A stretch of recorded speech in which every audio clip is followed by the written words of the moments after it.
Hi, what you're about to watch is a video between myself and Jacob Kishere of the Resonant Man.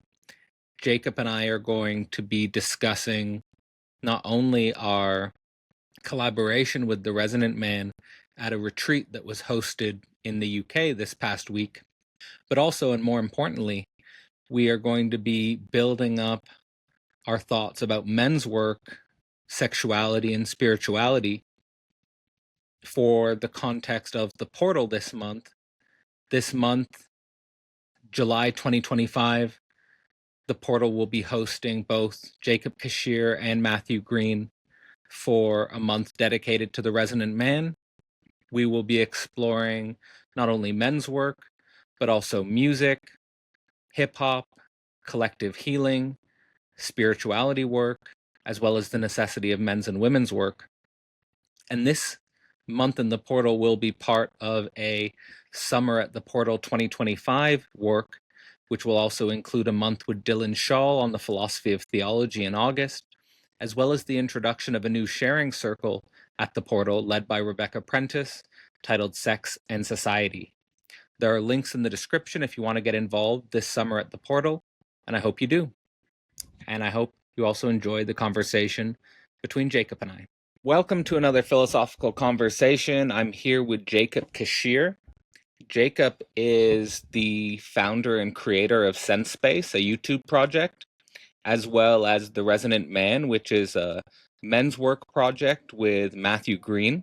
Throughout the month in the portal, we are going to be going into men's work, also women's work. We'll touch on women's work as well, although this will be sort of a men's work centered month.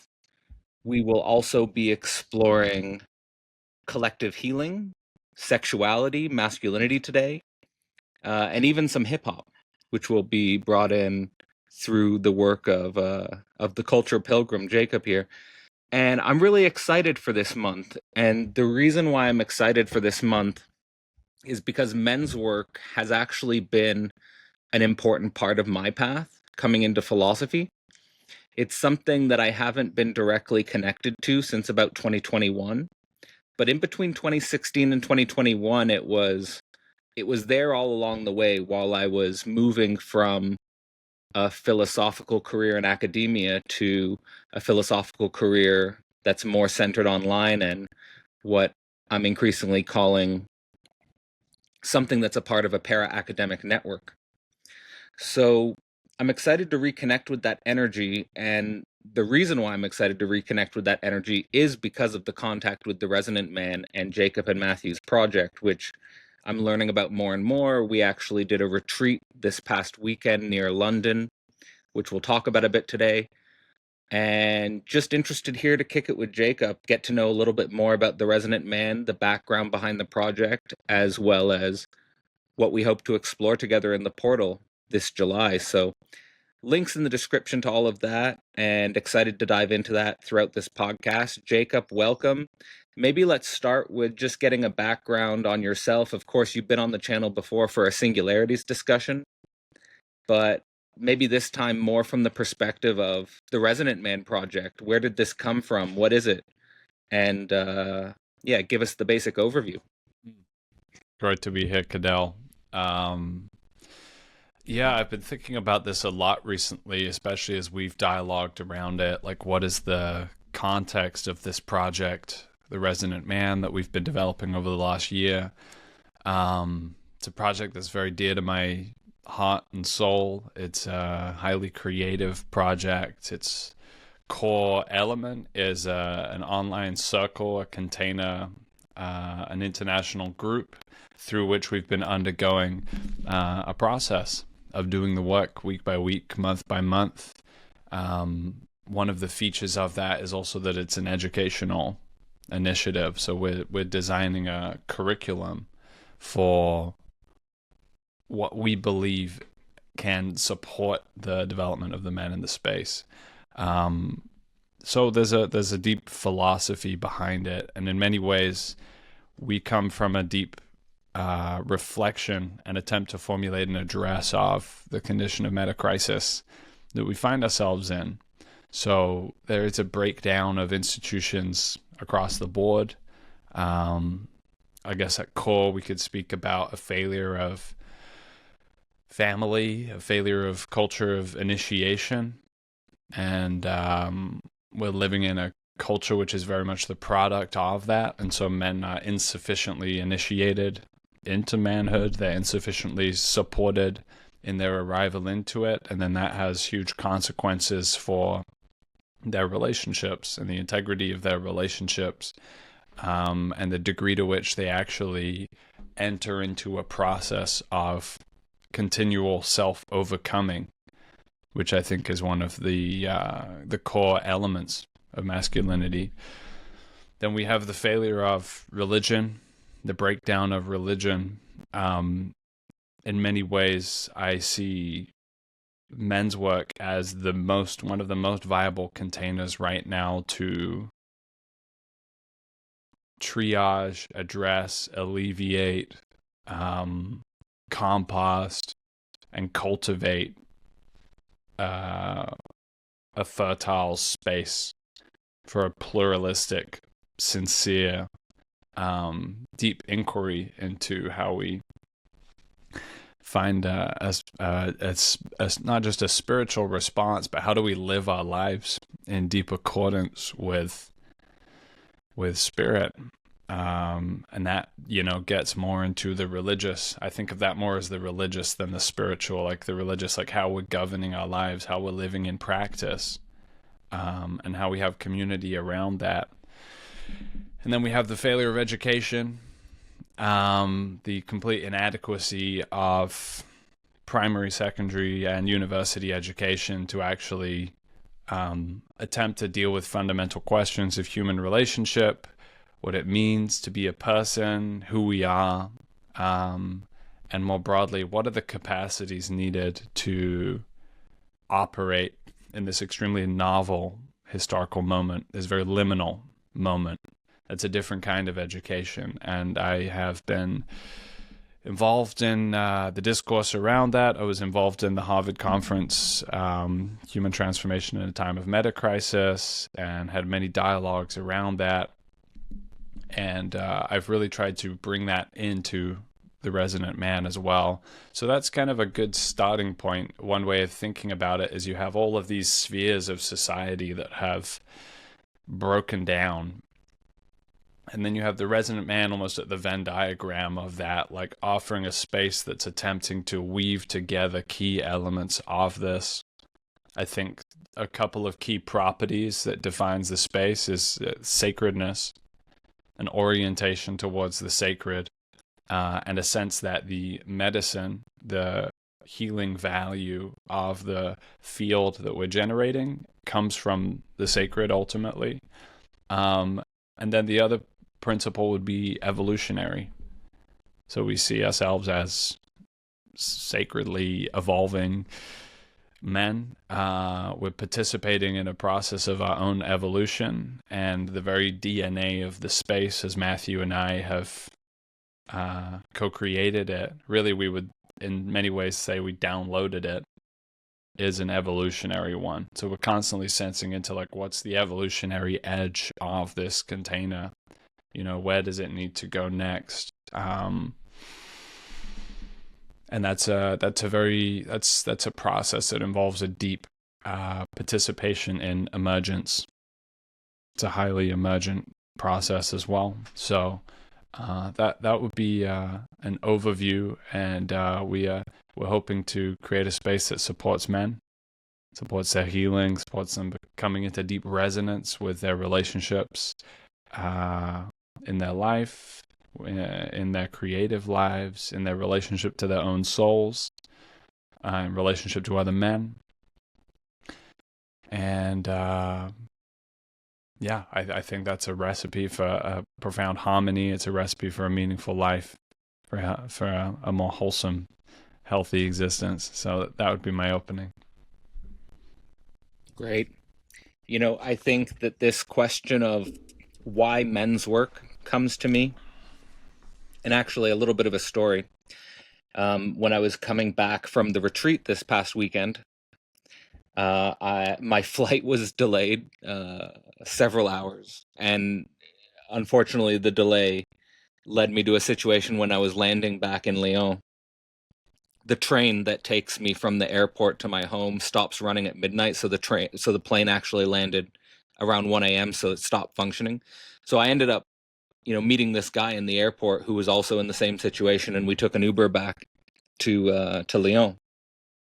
And I told him, he was like, well, what were you doing in London? So I told him about the men's work, and he was like, men's work. He was like, what does that even mean, men's work? What are you talking about? He was just confused by it, right? Right. And then I was like, and in the car, on the car ride home, I was like, yeah, it is actually hard to describe what men's work is, and it's hard to communicate to someone who has no idea about it, like that. No, it's not a cult. Like it's we're not like, it's not like against women or something like that. But like it's the same is the same kind of confused response that I got from academics when I first getting into men's work. It's like, what is this? What is this? And I think that we can sort of start to feel our way towards maybe what it is in regards to a lot of things you were talking about general institutional and familial breakdown. Like, why would this be necessary? Um, Specifically at our time, with some of the guys from the retreat we were just on the way home, we were talking about how with neoliberalism, you just have individuals and markets. Like when we think about society, that's all it is. Like you're an individual on a market. And that's what society is. Like going back to like the neoliberalism of someone like Thatcher. But what you miss with that is obviously if you just have individuals and markets as the ground of society, then what you're missing is family, community, and civil society, right? Like you don't have a familial backbone, you don't have a community backbone, and consequently, you don't have like a real civil society backbone, which is like completely alien and foreign to us today, but it wasn't in the 20th century, like we actually had civil society. So these kinds of breakdowns, then you have the breakdown of the institutions, you have the failure of the family, and for me, and you also mentioned the breakdown, the failure of religion. So I mean, all of these spaces, in our sort of work over the weekend, there was kind of this recognition of a breakdown of second and third spaces, that everything's kind of collapsing into the home or the individual. So like the question for me, and like what I'm trying to like build up to here is, you have this institutional familial breakdown, which you could kind of say is like we've lost a background, or we've lost givens, or we've lost, we've lost basically the implicit social fabric that allows people to become what they are. And I think that that's for men and women. So I think like that this just recognizing this men's work, and I think also women's work in its own context, is necessary, because if we're going to rebuild family, if we're going to rebuild community, we kind of have to start, would be my presupposition, with the sexual essence, because that's kind of the ground of our being. That's how we're born, right? That's how we're born. That's how we're generated. And then that's how we differentiate and reproduce ourselves as adults. So it's kind of like the primal material. Like it in some sense, it makes logical sense that we would start with men's and women's work to rebuild what's been broken on the level of family, on the level of community, on the level of civil society.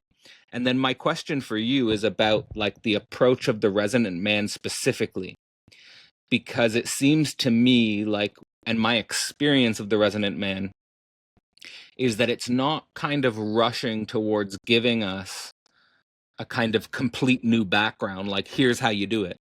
It's like you were saying, it's more of an emergent healing space, and kind of an openness and a faith to the emergent healing space itself. And kind of the question, I guess, is in your circling and maybe in the retreat itself, the question comes up for me, what kind of subjects or what kind of men do we need to be to hold that space? Like, how can we recognize on the one hand that we're in a kind of broken culture and a broken society?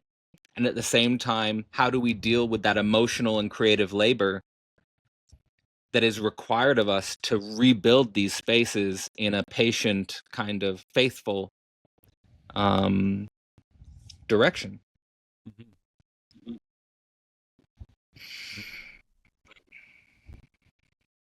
I think the one of the phrases that came to us during the last 6 months was the notion of a resonance crisis, a breakdown in resonance itself. And resonance is kind of,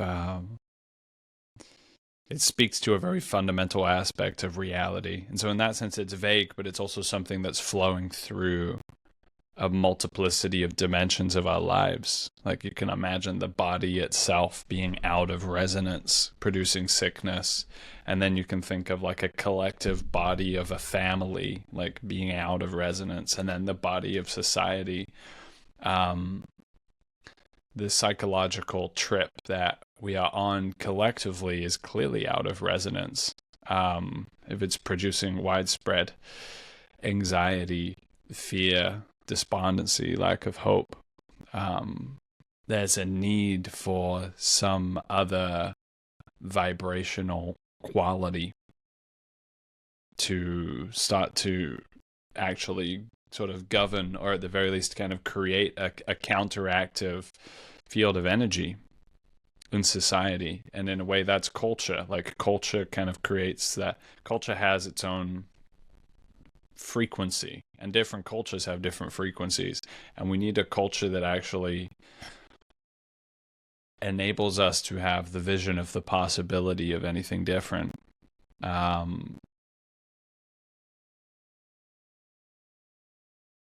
And sources that from a really deep place. So we want men to be tapped into the deepest possible inner guidance that they can be intuitively. And so it's not necessarily a sense of like, we need all the men to do this kind of thing or that kind of thing. It's more like, how can we create the space? How can we kind of create like a resonant sound field in which the unique signal, the unique resonance signature of that man can be clarified, and the things that are blocking it can also be clarified. And then through the dynamic feedback and resonance with us as kind of sonic midwives, that can become clarified week by week. And it's a slow cooking process of clarifying that signature. And then as a man moves closer to that signature within himself, like actions do become clarified, because the action flows out of what Viveki would broadly talk about, the salience landscape. His relevance realization is continuously adjusting and refining, and the quality of that can be actually developed relationally. And foundationally, it's developed relationally, like what we value, what we orient towards, how we regulate ourselves, how we perceive reality. All of that comes from relational fields. And the relational fields we come from have been very fragmented. And that speaks to the ancestral context that brought Matthew Green and I together in the first place on this project, like recognizing like, oh, we're not just like in some sort of neutral cultural context. We're in like the context of a culture that comes off the back of a long series of unmitigated massive disasters, particularly wars. And our understanding of that is that fragments self, that produces disconnections that can then ripple down, fragmentations that ripple down the generations, and we're the carriers of those in our bodies, in our psyches, and those disconnect us from capacity.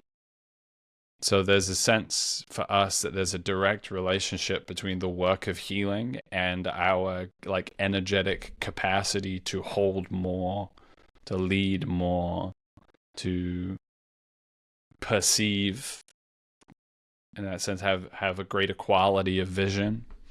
And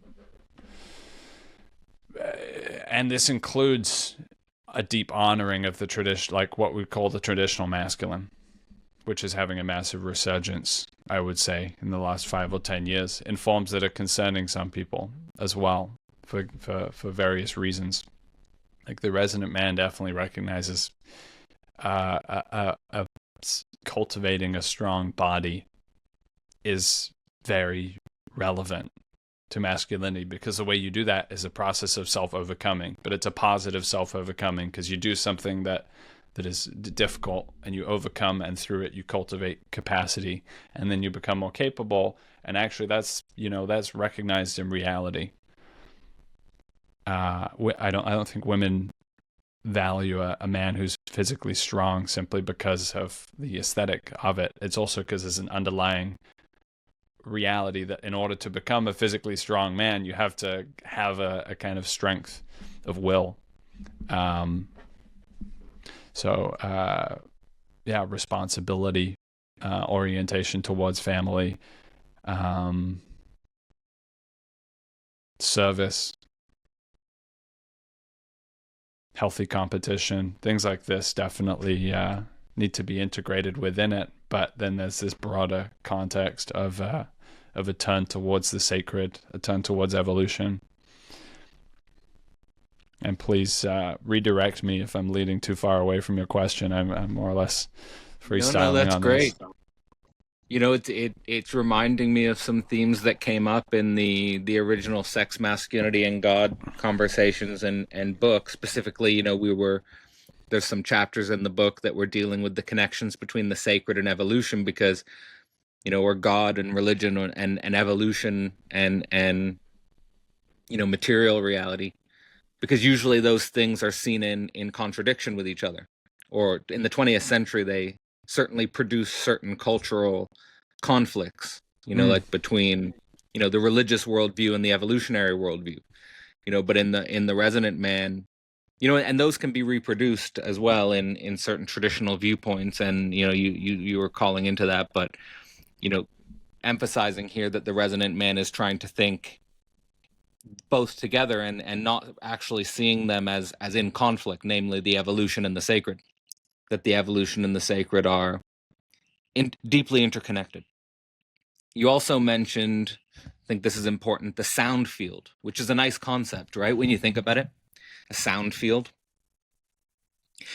It's interesting because at Philosophy Portal this year, we're doing a reading group on a book called A Voice and Nothing More.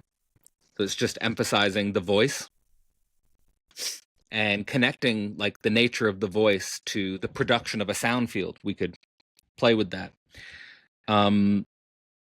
This book is being produced from a more psychoanalytic angle, but we talked about a little bit at the retreat how psychoanalysis is clinical in the sense that it's individual centric, like it's you and the analyst.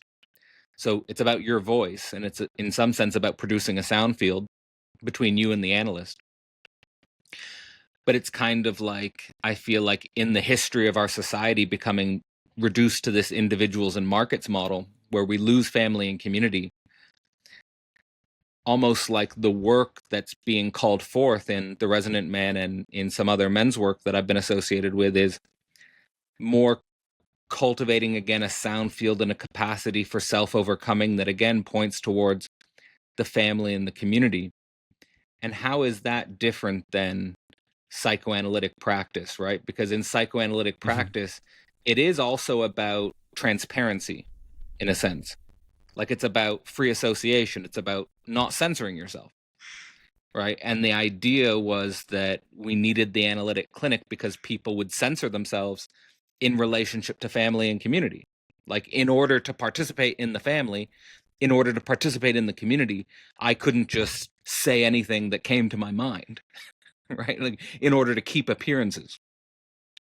So I also feel like the field you guys are creating and the voice that you're calling forth is one of transparency. It's one of, calling forth that speaking freely, but it's oriented or held in a different way. It's held in a community, in this case, a community of men that are interested in what you were talking about with self-overcoming. But I'd be interested, what's coming to your mind when I juxtapose the clinic with the individual trying to overcome their own self-censorship versus the men's work and trying to overcome self-censorship? Is there something there that we need to play around in? And maybe it does have something to do with the evolution of the social body and the sacred. Yeah. Excellent point. I think the first thing that comes for me is a sense, particularly from the work of Bradford Keeney, who was an American psychologist who kind of went down under and ended up spending a lot of time with various tribes in Africa, also working with plant medicine, but particularly like group chanting, dancing, and like these traditional forms of collective healing. Is a recognition that this phenomenon of like healing happens in a one-to-one clinical context is a very modern innovation. And to me, it seems almost like a downstreaming of the relationship between doctor and individual patient. Obviously, there's a lot of value in that space of transparency and inquiry, but there's also perils to the dynamic. And in some ways, I have a nascent sense that therapy culture is deeply related to this individualist neoliberal culture that you've been critiquing. There's a kind of fragmentation that occurs when it's almost like here's normal life and then here's go and sort of fix yourself on the outside and then return into it restored, rather than normal life itself is containing of a process of healing. And there's a kind of there's a risk of a kind of, I want to be extreme here to say like a narcissism that's cultivated through that dynamic, but at the very least, there's an odd sort of asymmetry of sharing. And if you continually participate in that therapist-patient dynamic, you become very accustomed to having a context for asymmetric sharing where you share, or you are very vulnerable and you share everything. The therapist is not vulnerable and shares nothing and is kind of this supportive guide. But you're not actually training the relational capacity to be vulnerable in yourself and for the other person to be vulnerable and for both of you to maintain the capacity to be in a way supportive of one another. And so when you come into a men's space and you go through, say, a checking in process, it's like every man has equal time. You know, whether it's 5 minutes, say it's 5 minutes to check in what's alive, and one guy might be having a deep existential crisis and another guy might be having a massive success happening in his life. And there's something about the entrainment of like, I'm going to deeply bring myself forth and then I'm going to deeply witness what's going on in the others. And that actually is part of the medicine, because if I'm actually in that mode of deep listening, I have to get beyond myself already to bear witness to what's going on in the field.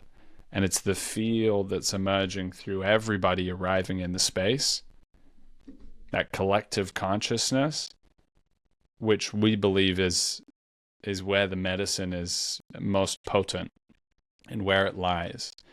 And the fundamental precept of Matthew's work with collective healing and collective trauma healing is that you cannot heal the collective body through individualistic process. Collective wounds, collective traumas, which is what our culture is sitting on top of, require collective healing. And then when you do that in that larger space, that has a totally different cultural consequence.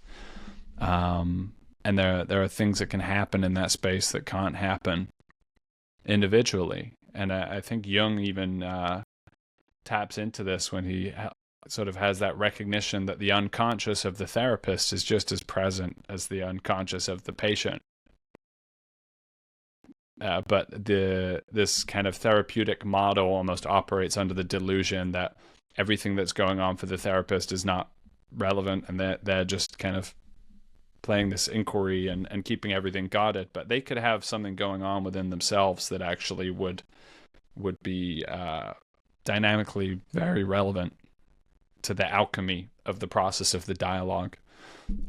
So I'm sort of in a mixed place with that, Cadell, because I also am deeply inspired by Dialogos, and that obviously comes from a kind of Socratic movement that was very one-to-one dialogue in nature, and there's great value to be had there, and I practice that too. But I have a developing critique of therapy culture in this, and I think probably there's a lot of men who would benefit from doing more men's work alongside, if not in replacement of, going to therapy.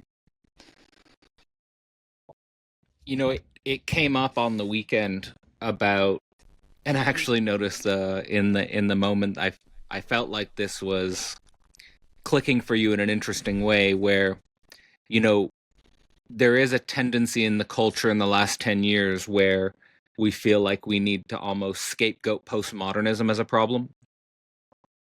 But now, even downstream of that, there's a tendency to scapegoat modernism as a problem. And I think that this idea of scapegoating postmodernism and now modernism is trying, like, if I'm to sort of strongman it, it is trying to get to these forms of knowing in civilization that come from the pre-modern, and that they're completely relevant still to the problems we face today, even if they're covered over by layers of modernity and postmodernity. And we're trying to find them and reconnect with them in certain ways. And why I'm presencing that is because I think one of the key moments of the modern, and when we say modern, what do we mean by that? I think is the presencing of the individual as important, right? And I think we shouldn't be just, obviously, and I'm not saying you're doing this, but I'm saying I think we should be careful of scapegoating the individual as bad. It's just that the individual can't be all, right? Like the individual has to be nested, right? Like within family, within community. And it's a super difficult conflict. Like there's a paper I wrote in my doctoral thesis about these, I was framing them as kind of like fundamental contradictions that we're struggling with. And I think one of those contradictions is the relationship between the individual and the collective. And how do we get that right, the relationship between the individual and the collective? Because if you peel it all back, then you don't recognize how much quote unquote progress has been made on the level of civil rights, individual rights, right? Like there are a lot of movements there that we want to preserve in a deep sense. And at the same time, there's kind of a collective energy that we want to feel into, which seems absolutely essential. And I really appreciate the distinction you made at the start of your last sharing about kind of the clinic as like this isolation and separation from normal life, and normal life actually having healing potential, like that all the healing potential is in normal life itself. There is a way in which when we think about the clinic, like I'm going to go to the clinic and then I'm going to come back to my normal life, there is a way in which that's kind of reproducing a kind of reductionist scientific model. Like we can isolate the problem, like you do in a science lab, and you isolate a phenomenon and you isolate it from the rest of the world. But there's a way in which that doesn't work when it comes to thinking about family and thinking about community. I'm thinking about Peter Limberg and the Stoa there exploring internal family system dynamics, right? Which is like a kind of new therapy that's coming online specifically tied to the family. So I guess what I'm building up towards is a question and maybe also a reflection on the relationship with Matthew Green and the work that he brings to this and the perspective he brings to this as part of the Resonant Man, because he's been working with Thomas Hubel, collective healing. And I guess my question is, how is the relationship or the dynamic between the individual and the collective conceived and methodologically approached in what you know of that work, and how does that feed into the Resonant Man and the whole work there? Oof. That's a good Thomas Hubel question. I don't feel fully qualified to answer that, but well, I'll speak from the Resonant Man, and then I'll see if I can weave Yeah, more of that and in. I maybe like think, specifically Matthew Green, yeah, like and like how Matthew Green taps into this problem.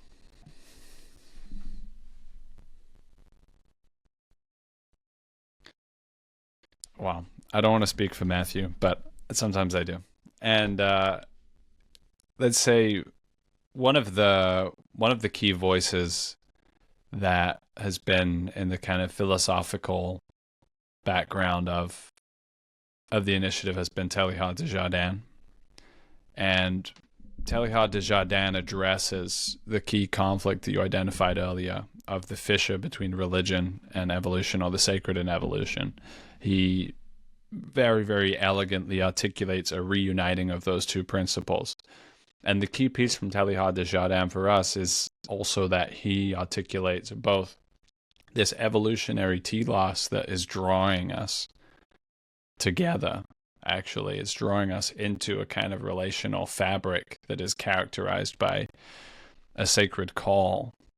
And there's a kind of higher order form of collaboration that can come from that. But Teilhard is constantly stressing like this form of collectivity is radically distinct from one that collapses the distinction of the individual. And we actually face the possibility of both. We face a possibility of a collectivity that collapses us down through methods of social control, through erasure of the individual, and in service of maintaining the coherence of the whole.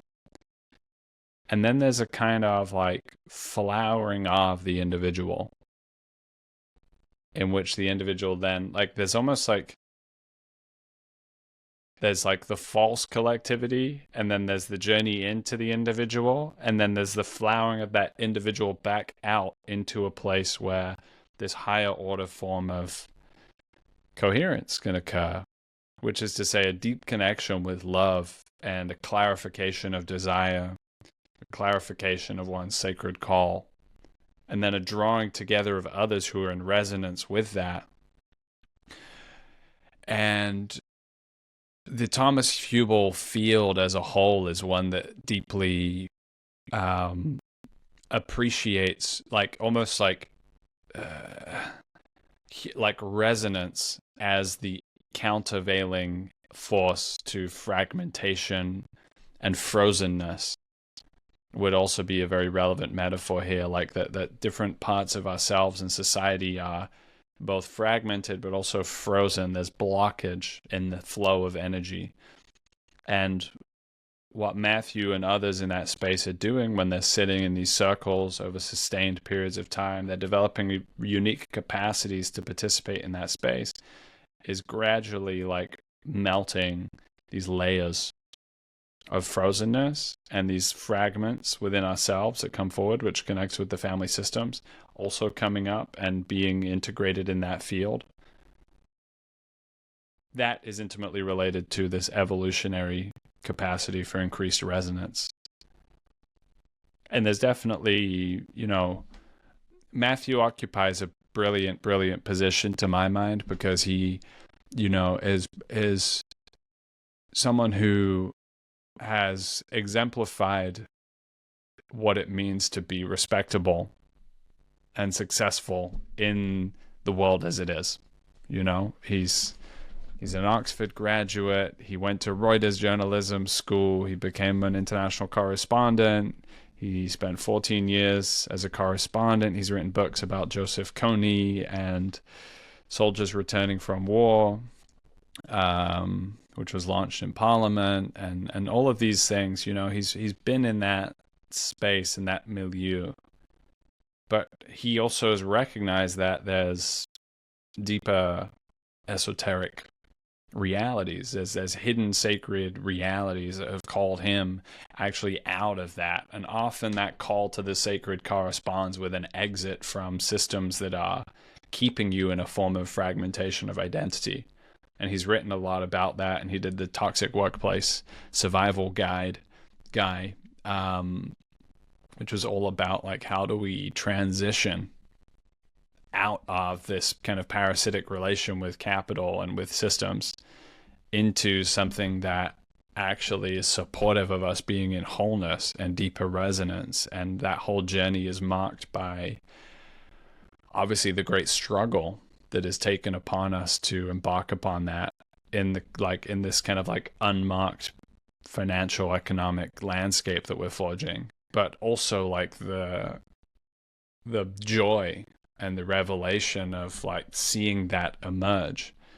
And so his publication Resonant World, which started out and continues to be kind of a platform for the entire collective healing field, is also imbued with that spirit, I think, in its DNA of like, oh, we can come into a different form of participation with reality in which resonance is actually guiding us. And things are really self organizing and coming together for us in ways that we couldn't actually imagine or plan for. And that's very much that's a very faith based spirit, even though I think I definitely been more drawn into Christianity at this stage than Matthew has, or at least using that language. Like there's definitely a sense that there's a faith in resonance. There's a faith in this healing work, that understands that there are hidden movements, there are hidden forms of organization that we can come into alignment with, and that's also what Telehard points to as well. So therein sort of lies the convergence between us in spirit. Teilhard de Chardin is definitely a special thinker, and perhaps an overlooked thinker to some degree. Definitely that could be argued on the level of the way he was received by both the Catholic Church and by evolutionary science. I remember reading some sort of scathing reviews of his work from the historical record when he published, the Mm. phenomenon of man. Like like he was attacked from both sides. Like he was attacked from the evolutionary science side.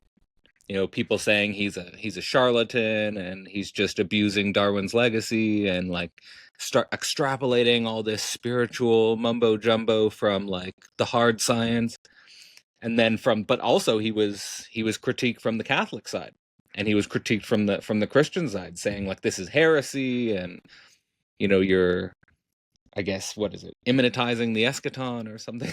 Like like there's a way in which he's precisely using evolutionary theory to corrupt the eternal message of Christ and stuff like this. So it's interesting, right? Like the way it's really in the 20th century, evolution and religion were seen as these opposed principles.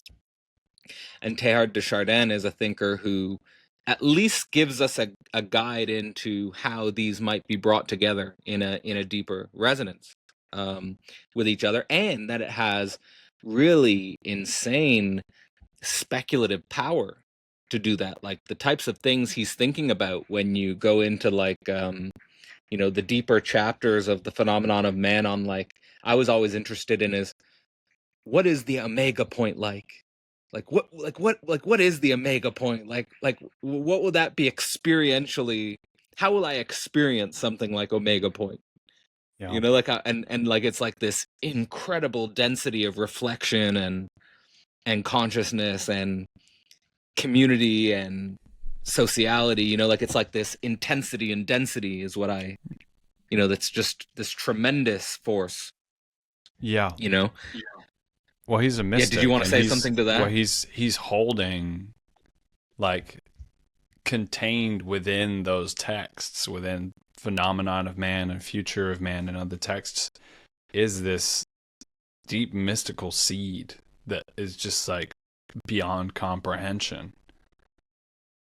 And the more deeply you read him, the more you feel that. And I think that also is that's something that Matthew and I both deeply want to honor, and I think is very key to the health of men's work, is that seed of mystery is conserved, like the full potentiality of the resonant man cannot be attained in that way. And in so honoring the sort of the seed of the mystery or the seed of the sacred within it, we're constantly in that posture of a towardness, just as Teilhard is toward the Omega, which is almost the correct. I think of it almost like it's as mysterious to me as the Ascension story, but it's a cracking open of the very fabric of reality into divinity. It's kind of a meeting of the kingdom of heaven and the kingdom of earth. We are also toward the resonant man, so it's this sense of being toward a horizon that we have not yet reached, and we don't know the full scope of it, and that's very important as well.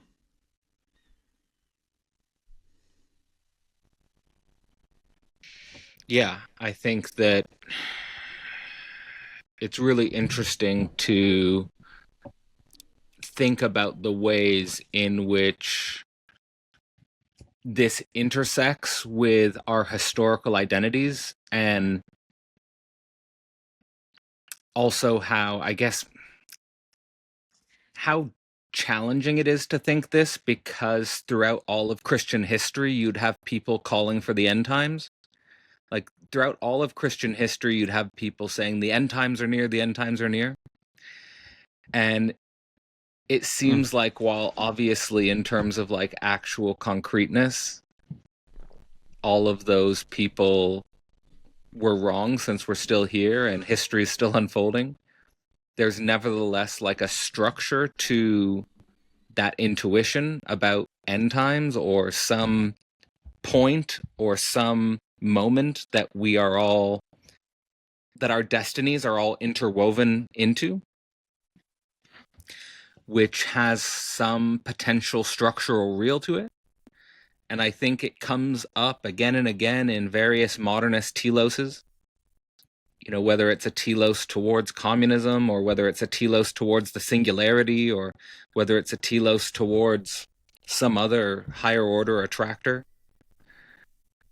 There is kind of like a sensing into like that history is building up towards something, that there's some climax or culmination, um, which certainly Teilhard was articulating in his own way, and certainly with the Christian angle of things, definitely centering love, as kind of the key to that destiny. And I want to link that in some way to what you were talking about with Matthew's journey, in terms of breaking out of the logic of capital and systems, and specifically the fragmentation of identity, and coming into a esoteric realities, and maybe the fullness of love, and becoming the type of subject that can love, and can enter into that space.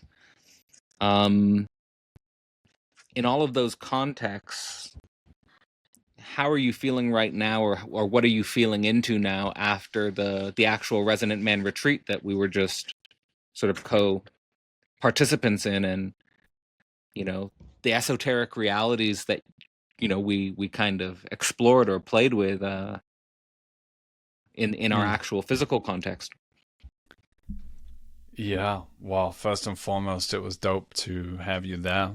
It was a beautiful, beautiful weekend, and a great success, a great encouragement for us that it all went, as smooth as we could have hoped for and more. Um, I think first and foremost, it's a step towards actually, experientially instantiating some of the synthesis that we've been calling towards, like the stacking of different pieces. It's like, okay, we touched a little bit on the physical fitness aspect. We touched on the competition and the games that bring out some of the masculine competition. Um, your part in it was to really embody like the necessity of an address of the times, and a philosophical address of the times. Um, the role of the ecstatic dance and the different medicines at play, the cacao ceremony, the creation of ceremonial space within the retreat as well.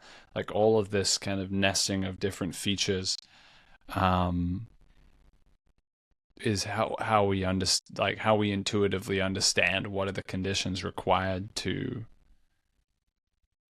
create the possibility of a new insight, and that insight to be one that is founded in connection, in relationship. Like we came out of that space with a radically transformed degree of relationality between all of the men in the group.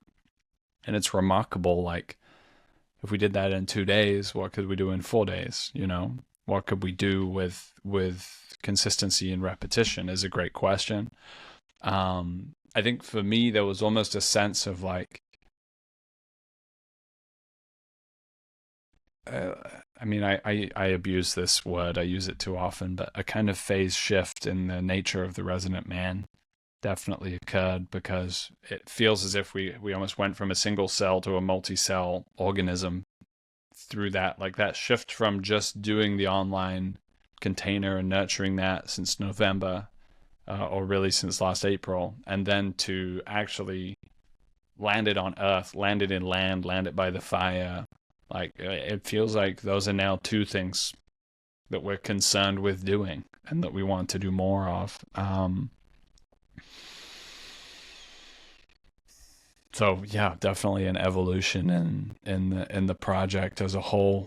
Um, the appetite for the men to come, the fact that we were able to bring men who, like, there were some guys who hadn't been in that kind of space before, and definitely, can bring up a lot of blocks, a lot of dis-ease to be in that depth of connection, to be in that freedom of expression, and all of that, and that we were able to bring everyone along for the ride, in a deeply, everybody chose to go on the ride, was very encouraging. I just want to presence that what I appreciate about the work and what you guys are doing is, from my side, from my interpretation of it, is that you guys are holding an intensity, an immediate intensity, in terms of relationality, in terms of sexual energy, in terms of exploring the esoteric, but you're also committed to the duration and the mediation, right? The repetition and the consistency, Mm-hmm. right? Like, it's hard to hold both of those. Usually people pick one. Like, they'll do the immediacy and the intensity, but then they don't follow through with a repetition and a consistency, right? They're usually seen as antinomic. So I think it's really important. And also the virtual and the physical, which I'm also sort of really committed to, which is, yes, of course, the online is in many ways opening up possibilities for relation and connection that was never possible, obviously, before. But I think that we fall into the logic of capital and the logic of the algorithm if we don't physically ground it, because we got to Mm-hmm. meet each other. We got to meet each other face to face, man to man, woman to woman, person to person. And that makes things more real. It actually is introducing friction, which is, like, what I mean by that is, like, on some level, just practical friction. Like, it's hard to set up an event, and you've got to get a farm, or you got to get a land or a house, or, you've got to have a physical venue, and you've got to go to the airport, you've got to travel, and you've got to go overcome all the, right? Where we can just click on Zoom, right? Like, it's like, there's no friction in that, right? Like, you just click on Zoom, right? Mm-hmm. So I think that it's so important. It's also harder to monetize the physical, because you've got to invest a lot of money to just make the physical even possible in the first place, Mm-hmm. right? Like, you got to think about people's food, you got to think about people's bedding, and where they're going to sleep, and all these things, right? Like, so I just want to say, like, that's super important. Like, that's why I resonate with the work. Like, it's the necessity of both this immediacy and mediation, and the local and the global.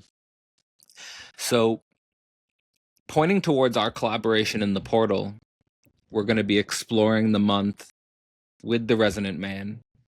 And it's a super interesting opportunity for me. I want to say, like, it's not just that, I hope, of course, like, the philosophy that I was able to bring to your guys' retreat was beneficial, but also, like, I experience your space as beneficial to me as well. Like, it's a synergy in that way, because, again, I've been disconnected from men's work for various reasons since 2021, and I'm just myself reflecting on why I gravitated towards it and what part it plays in my role and my process with philosophy. So in the opening of the portal, we're going to have a trialogue, me, you, and Matthew, around some of the themes that came up in the Sex Masculinity God book that I co-wrote back in the day.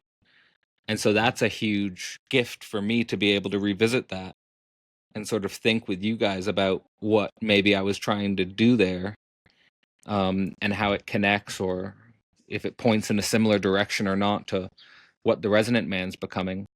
But we're also going to have a session specifically led by you on hip hop wisdom, which I've also, appreciated. Also, like, a close collaborator, Dimitri, he's also been exploring hip hop, and that's been a key part of his process. And it's also been cool to see you releasing music every few months, and sort of staying up with how that is entwined and intertwined with your process.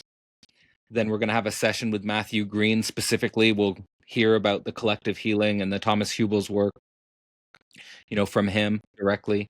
And then we'll close with a sharing circle on the necessity of men's and women's work. So it is an invitation to men and women, this space. And building up towards, okay, we need men's spaces, we need women's spaces, and then we need spaces where men and women come together, because that's family, that's community. So yeah, I sort of gave an overview of the month there, and it's also inviting you to maybe share what you're looking into, what you're feeling into with this space, and maybe give some windows into what you might want to explore yourself in these specific sessions. Yeah, I think first and foremost, coming in with curiosity, as I do in my dialogues with you, but also in this dialogue with the portal community as well. Like, my hope for this month is that not only we're gonna bring forth, the fruits of what we've been working on and journeying with, but that we can actually generate a kind of dialogos within the field of the philosophy portal, and with the people in there. And I spent a month or maybe two in the portal last year, and I really appreciated the quality of the dialogue there. So I'm hoping that we can actually like expand and deepen and clarify the depth of the address that we're working on. The hip hop wisdom invitation is very dope for me. I've never had that invitation. It's a great opportunity of integration for me, honestly, because for me they're incredibly integrated, and the things that I've been weaving through my rap are deeply connected with the things that are woven through sense space and through the dialogues. It's about, in some respects, integrating the libidinal and the sexual with the sacred, with the esoteric, with the struggle of becoming. And I'm going to be speaking to the sort of prophetic or revelatory qualities that I found in participating with that creative process, the sense of actually being guided through my own music. And yeah, what a powerful tool it represents also for that synthesis of the masculine and feminine that is so core to what we do. Like, it's one thing to surrender to the void, it's one thing to surrender to God, it's one thing to have these kind of like feminine opening, healing, surrendering experiences, and it's another thing to then come from that and bring that energy into penetration of the world, which, to be able to fully muster your voice, no matter, whether it's coming in very hard or soft, there's still like a degree of deep self-exposure to be able to bring that forth. And talk about performance, and just, yeah, really charting a very authentic journey, and some of the rap mentors that I've touched along the way. And this, it's very curious to me how this whole thing has unfolded, because I never thought that I would be rapping and producing what I'm producing, let alone performing. So and then, yeah, just a presence with respect to Matthew. He's actually just releasing, and has already started, the first few episodes are out now, but he's doing a series called What is Collective Healing, that is being produced in collaboration with the Pocket Project. And it's a very high quality podcast production with voices all around the world from Mexico and different countries, kind of at the frontier of understanding collective healing. So I think he's going to have a lot to share and distill and download for us. And then finally, that male and female work is also one of the pieces we haven't touched on today, but something that we feel is really unique in the DNA of the Resonant Man is just an ongoing recognition of the value of women's work and a desire to be in collaboration and dialogue with that. And we've already done our first round of that with a project called She Became We, which is a women's circle based in Costa Rica. We came together with them, and Matthew's also done versions of this within the Hubel work. And there's something really powerful that happens when you do the men's work and the women's work, and then you come together from that place. And again, I'm always stressing to people, like, this is in service of your relationship with women. And it's very often the wives that are trying to get their husbands, or they're like, oh, my husband really needs this kind of thing. Yes, your husband probably does need this kind of thing. And men's work That's is a in really service of important women. point. Women That's a really important point. Yeah. Well, but yeah, please. And I was just going to say, like, the women, equally for women's work, there's a mass, like, the one thing that we're hearing back from that consistently is this sister wound. And this deep wound of competition and a kind of, sublimated violence between women, that is so common. And of course, that has a massive effect on women's, healing and relational integrity, and then their relationships with men, and then how the relationships with men are mediated in relation to women. So there's deep fissures, actually, that can only be addressed in women's spaces as well. And until women are doing that, and then we're honestly talking with them, we're not even going to know what those things are. So it's a process of discovery. Like, we don't know what comes up for women when they come together privately in a deep space, and we don't know for men. But it's very, very clear that the contemporary landscape, the dating landscape, feels pretty fucked. The landscape of family feels pretty fucked. There's a lot of fuckery across the board, to be honest, Cadell, and so we're really searching within and finding answers to that, and forging our own way, and not necessarily, in a very Terence McKenna spirit. We're not looking for some patriarch or matriarch on high to tell us how it should be.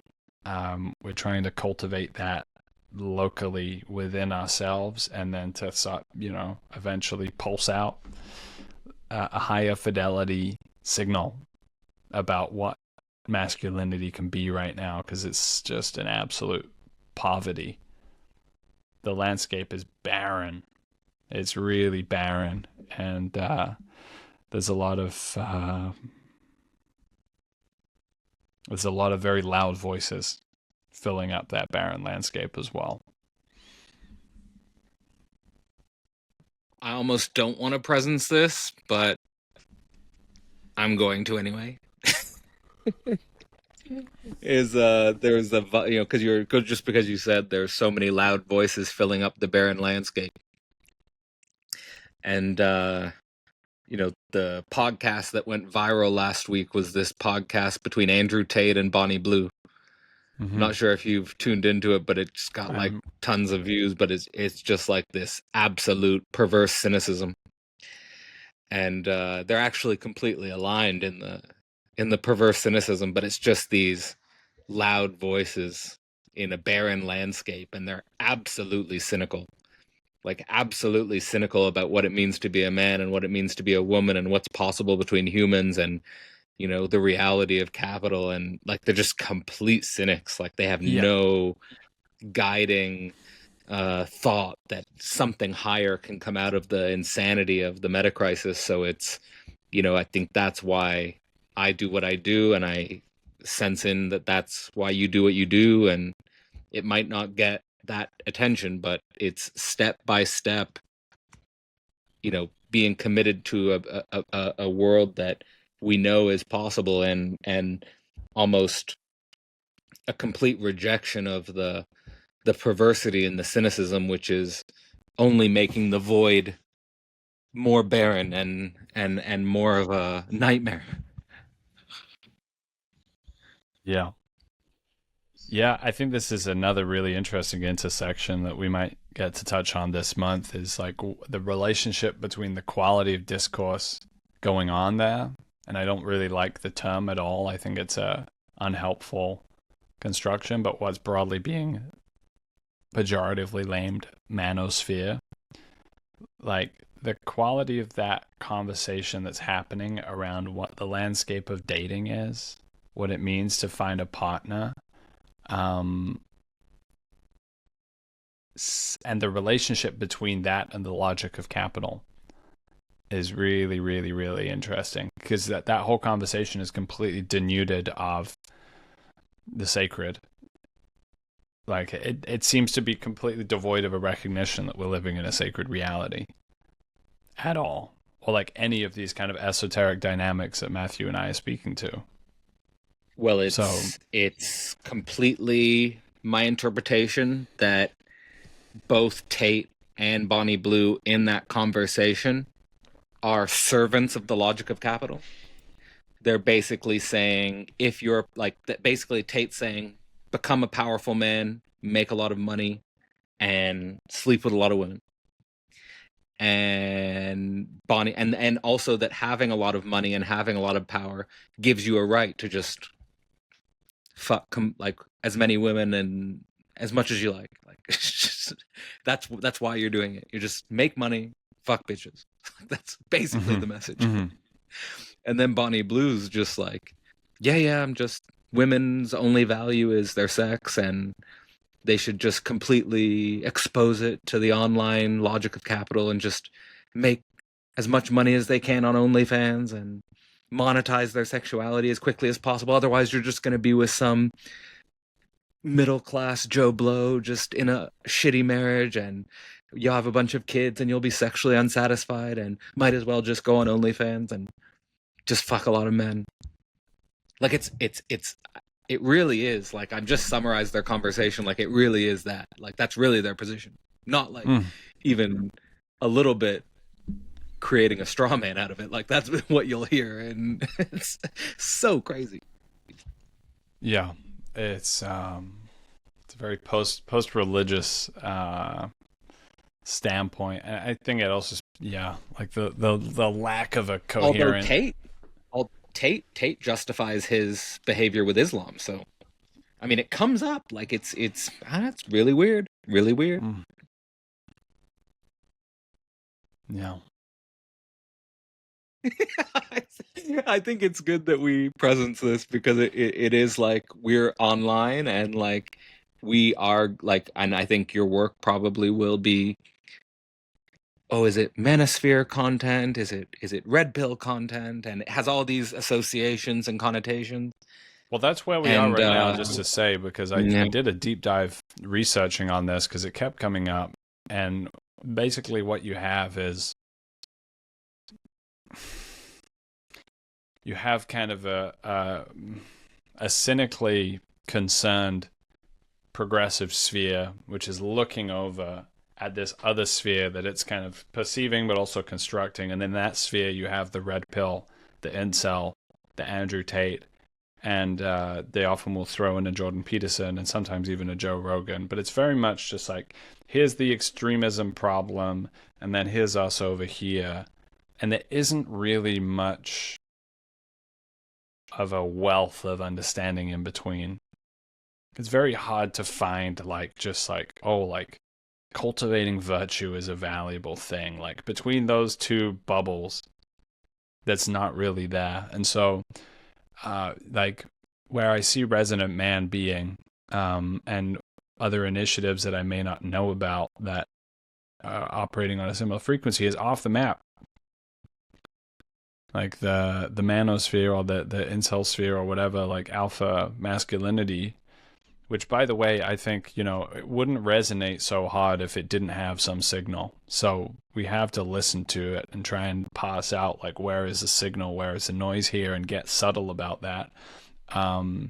And also in the progressive sphere, like there's just there's zero recognition of the depth of the problem, that there is this necessity of some of these masculine principles, that, because there's such an alienation from that. And then that there's also this sacredness and this evolutionary property, and progressivism and leftism lacks any disposition, lacks any feeling for those things. And I know you touch on that a lot. So we're weaving in and out of the fractal, and it shows up at all levels. The meta crisis shows up everywhere, and the key for us really is, like, within the field also of the resonant man, like, how can we hold a field of connectivity, of presence, of self-awareness, of resonance, as we bring more of the world in. We don't want to bring it in to such a degree that we overwhelm our capacity to be with it.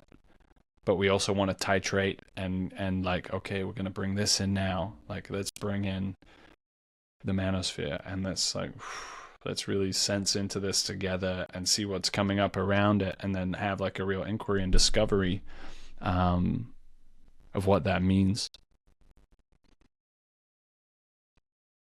I love it. It's why I'm excited for this month, and I think it's really important work. I follow I try to follow what I call the conceptual jungle. I view kind of all the conversations and the podcasts and the algorithm stuff as like just tracking different species in the jungle. But the portal, and I think some of the projects that the portal's intersected with is kind of trying to bring like a meta reflection to the jungle itself. And I feel that in the Resonant Man's work, and I feel called back into this space anyway. So thank you for that. It's a gift for me. And I hope the portal this month will be a gift to anyone who gets involved. So maybe as a final sign off, is there anything that you would say to someone who's on the fence about getting involved and jumping in for the month with us? Yeah, we're going to be opening the portal in the portal. And with that, Jacob Kishere, the Resonant Man, I hope you join us in the portal. This month, July 2025, the portal will be hosting both Jacob Kishere and Matthew Green for a month dedicated to the Resonant Man. We will be exploring not only men's work, but also music, hip-hop, collective healing, spirituality work, as well as the necessity of men's and women's work. And this month in the portal will be part of a Summer at the Portal 2025 work, which will also include a month with Dylan Shaw on the philosophy of theology in August, as well as the introduction of a new sharing circle at the portal led by Rebecca Prentice, titled Sex and Society. There are links in the description if you want to get involved this summer at the portal, and I hope you do.